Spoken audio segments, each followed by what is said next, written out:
The Bears got Caleb Williams some new bodyguards, people, and not no cheap ones neither. They got him that presidential security now. Within the span of the last couple of days, Chicago has acquired offensive guards Jonah Jackson and Joe Thuney. They got Jonah Jackson, the trade from the Rams, and they recently acquired Joe Thuney the other day from Kansas City.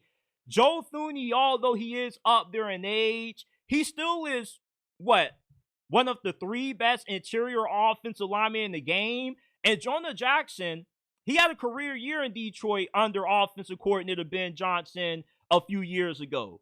Now all the Bears need to solidify their offensive line is a center and a left tackle.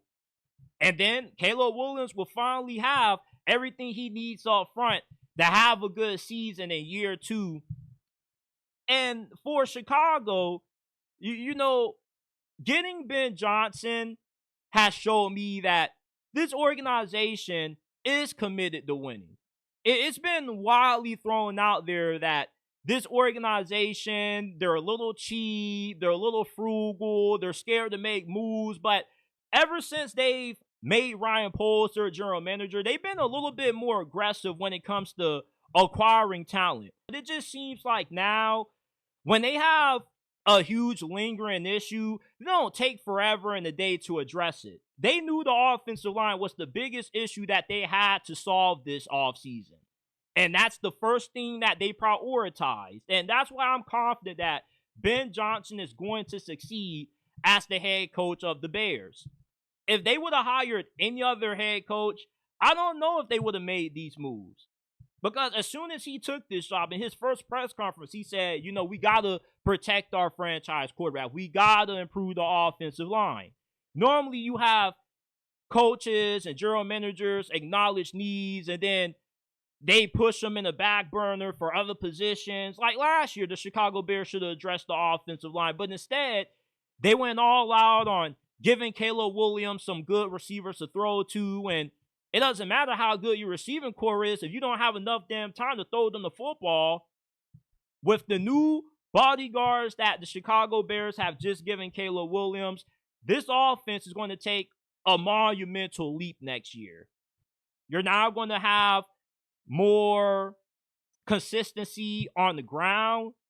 One thing about DeAndre Swift that gets constantly criticized about him is that he doesn't really have good vision, which means that he's heavily dependent upon his offensive line creating holes in the rain game for him, because if they don't do it, he's not going to be patient enough or have enough vision to find those holes when they eventually open up. So with this offensive line improving, not only does it benefit Caleb Williams, giving him more protection, but it also helps the ground game out and takes a little bit of the pressure off his shoulders.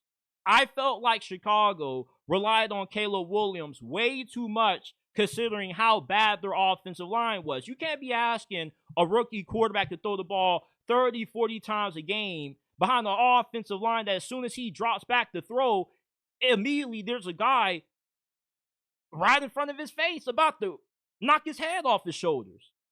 So these are 2 moves that the Chicago Bears get A-pluses for, in my eyes, in terms of grades. It doesn't really matter how old Joe Thuney is. The brother's better than anybody the Bears have had playing offensive guard for the last 4 years. You know, you can't be a complainer at this point. You got to take what you can get. And Joe Thuney was probably the best offensive guard available, not just in trade, but he's better than anybody they probably could have signed in free agency. And Jonah Jackson, reuniting him in a scheme that brought him the best season of his career, that's a good move as well. And you didn't really give up a lot of high draft capital neither. You got these guys for mid-round selections, like 4th and 5th round picks. So these were 2 really good trades that the Bears just pulled off. I got to give a lot of praise to Ryan Poles. He definitely has made some really good moves as the GM of Chicago. He definitely has had a few misses as well, but I feel like he's had more hits than misses. And I'm really excited to see how the Bears continue to build this team around Caleb Williams with Ben Johnson taking over as the head coach.